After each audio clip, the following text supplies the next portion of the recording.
আরে ওর পাত তো খালি হয়ে গেছে। ওমা, পাত যে একেবারে খালি। এত কম খেলে চলে দেখি। কি কাণ্ড, বাটিগুলোও যে ফাঁকা। মাত্র 29 পিস মাংস গেলে কি পেট ভরে বাবা? তাই তো। ও মা, কোথায় গেলি মা? মাংস দে তাড়াতাড়ি।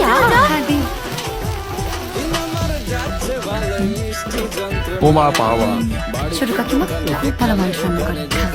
পাওয়া।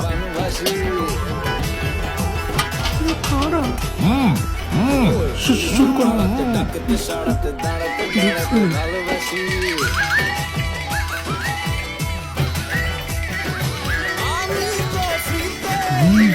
কি একটা একটা করে মাংস দিচ্ছিস?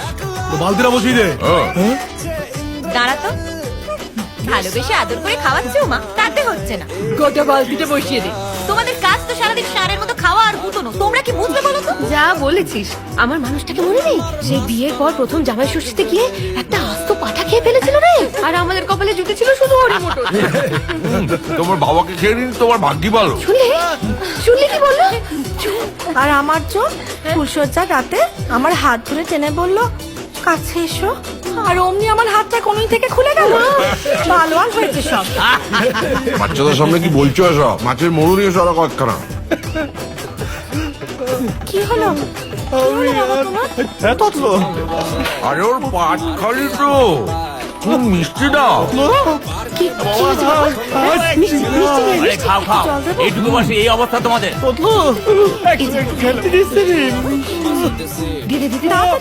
অল্প করে দিও, কমপক্ষে 40টা। জয় জগন্নাথ। আমাদের এখানকার বিখ্যাত রসগোল্লা।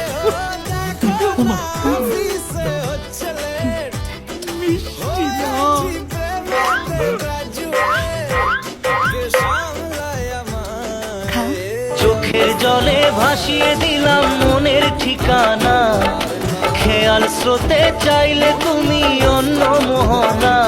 তবু তোমার সুখে ব্যথার জোয়ারে বুকে ডাকবো, শুধু তোমারই থাকবো, আমি তোমারই থাকবো, আমি তোমারই থাকবো, আমি তোমারই থাকবো।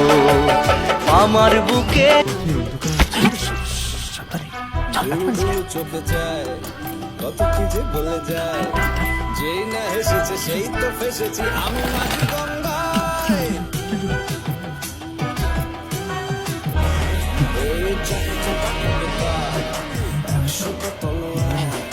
মনে হয় শুনি যা বলে এক্ষুনি ফিদা হয়ে গেছি। হজম হয় নাই, ঘুম আসে নাই। শুনেছেন রোশন? এই তো এই অবস্থায় না রে না, আর তো পারে না মন আমার নাস্তা বুধ একজনের